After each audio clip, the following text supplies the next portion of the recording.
Welcome to Happy Fairy Tales. This is the story of Cinderella. Once upon a time, in a faraway kingdom, there lived a very beautiful girl named Cinderella. Someday, maybe my dreams will find me. Her mother had passed away long ago, and her father married another woman who had 2 daughters.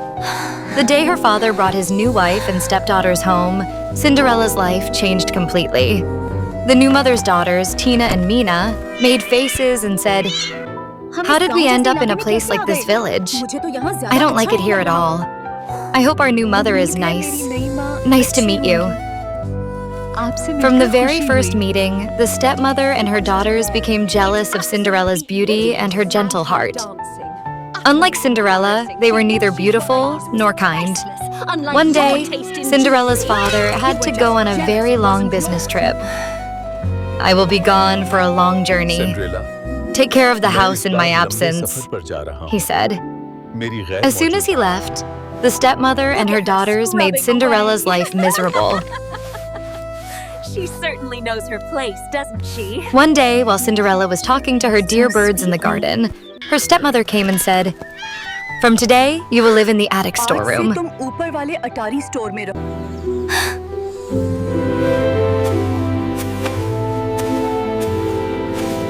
Cinderella packed her few belongings and went to live in the attic. I wish this sadness would disappear and bring me. Now she had to clean the entire house all alone. She would often get very tired, but neither her stepmother nor her stepsisters ever felt pity for her. Look at her. "Cinderella, the floor is still dirty. Clean it again. And you didn't do the laundry. I have nothing clean to wear. You never do anything on time. Go wash all the clothes quickly." Every day she had to do all the housework, washing dishes, scrubbing floors, cleaning shoes. But Cinderella never complained. Everyone in the house bullied her and made her work like a servant. She couldn't even eat properly because she had to serve her stepmother and stepsisters first. "Mother, may I eat too?" Cinderella asked. "No, you will only eat what we leave behind. I am not your mother. Call me madam." Locked inside the house, Cinderella had no friends. Only 2 little mice and a small bird that sat on her window. Even though she herself got very little food, she always saved something for her 3 tiny friends. Every night, Cinderella sang a sweet song for her mother, remembering her. "Mother, I miss you so much. That shining star in the sky looks just like you." Someday my dreams will finally fly beyond. While humming softly and sweeping the marble floor, Cinderella felt the eyes of Lucifer, the stepmother's fat, stubborn black and white cat, watching her every move. "Lucifer, please don't sit on the clean floor, okay?" she said. But Lucifer just flicked his tail and walked arrogantly on the freshly cleaned floor.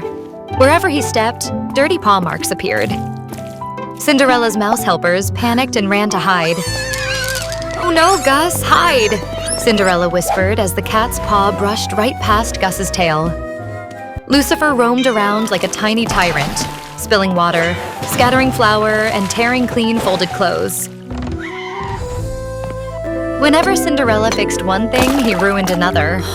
"Oh no, Lucifer, why are you always so naughty?" "Cinderella, why isn't the floor clean yet?" the stepmother shouted.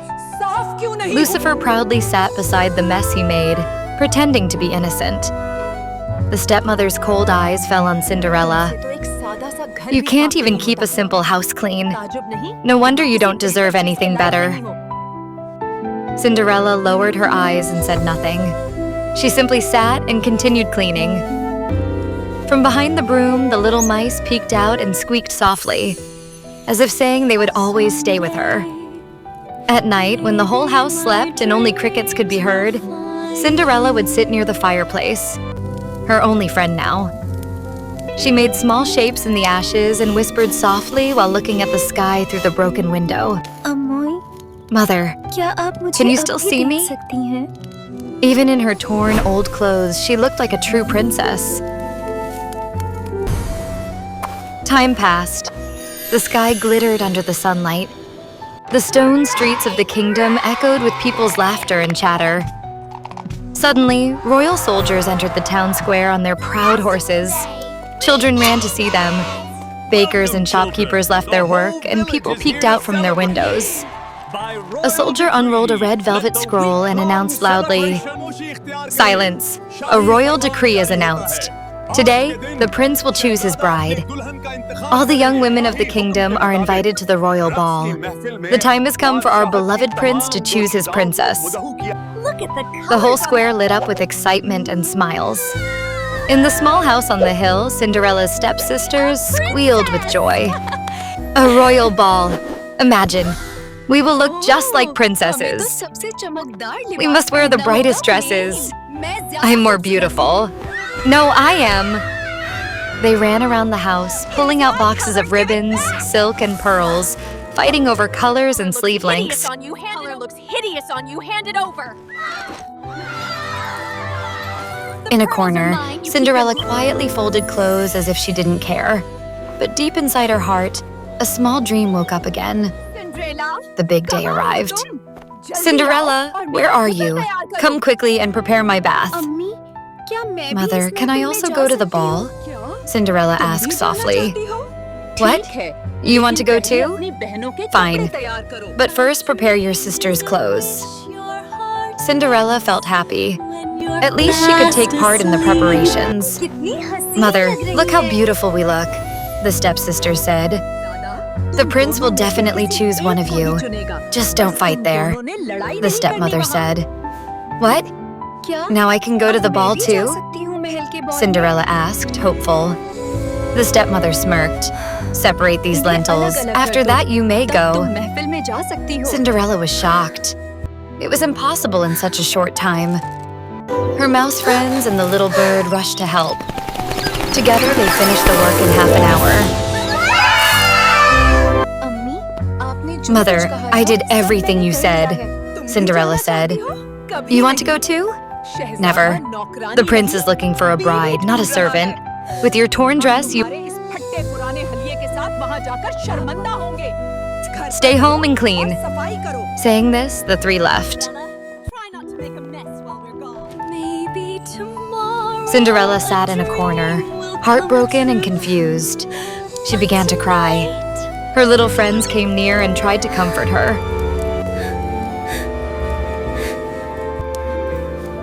Her heart beat with a tiny spark of hope, A dream. because secretly they had made a beautiful dress for her out of old ribbons and leftover lace. Did you really make this just for me? It's so beautiful, Cinderella whispered. Lucifer the cat slinked in.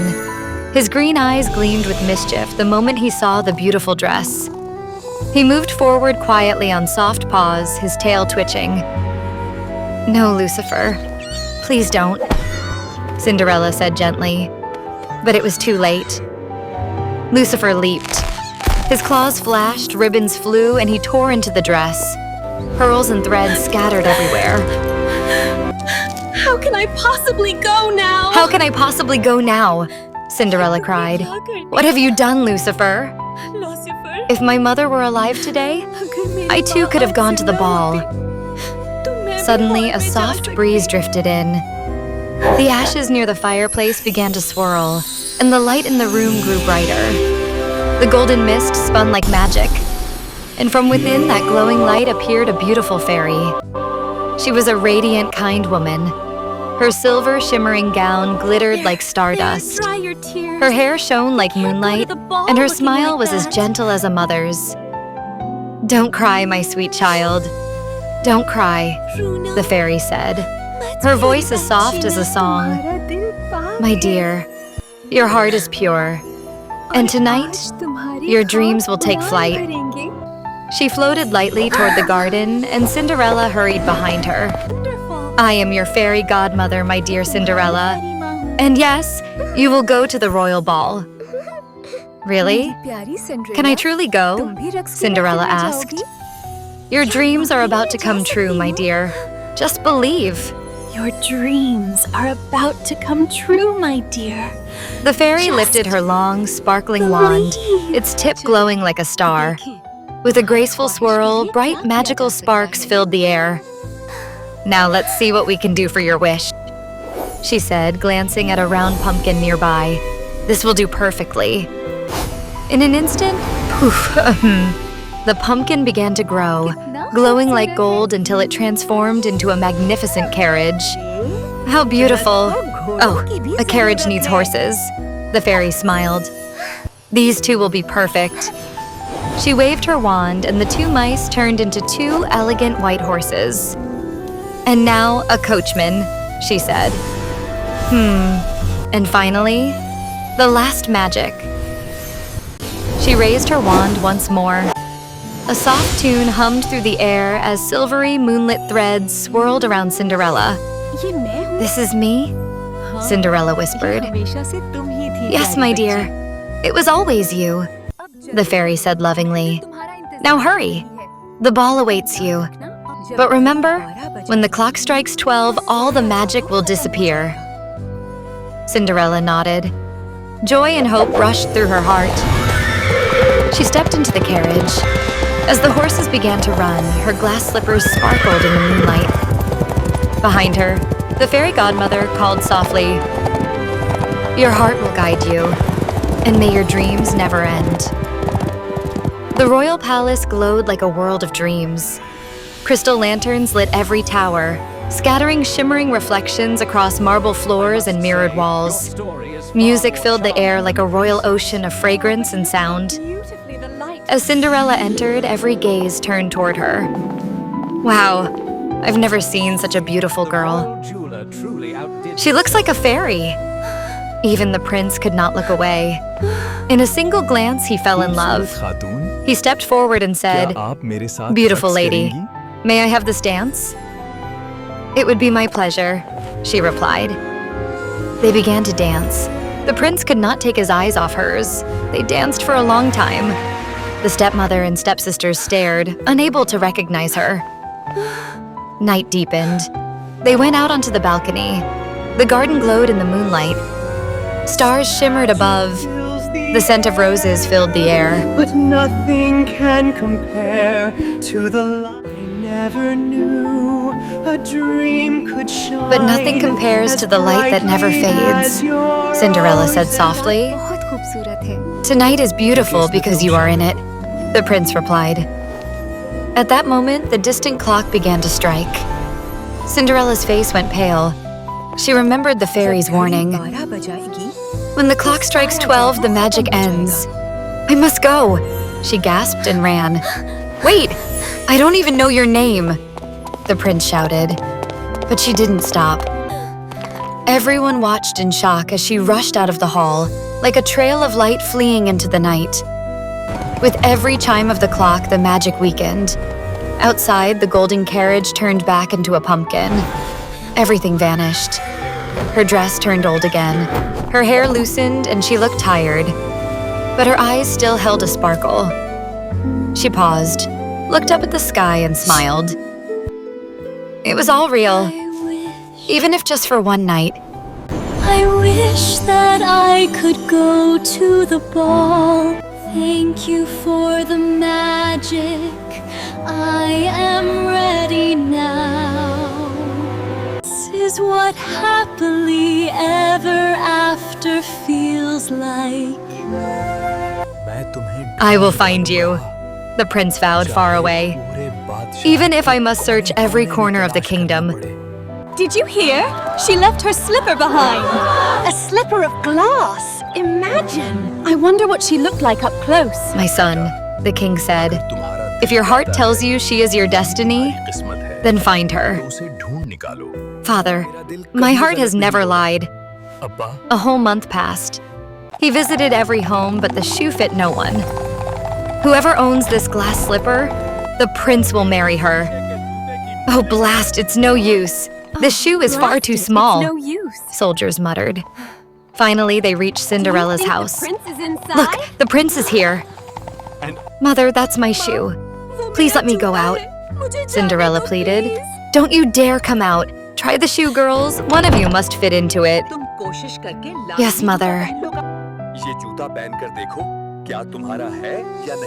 They tried, but the slipper wouldn't go on. It's stuck. I can't get it on. It was clear the shoe did not belong to either sister. Is there no other girl in this house? The prince asked. No, I only have these 2 daughters. The stepmother lied. Just then, a voice came from behind.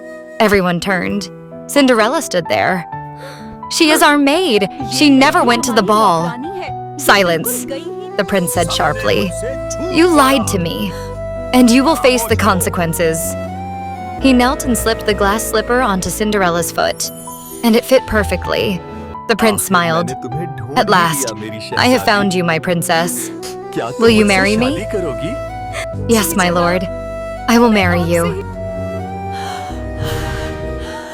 And so Cinderella and the prince were married with great royal splendor. The entire kingdom rejoiced, and the 2 of them lived happily ever after.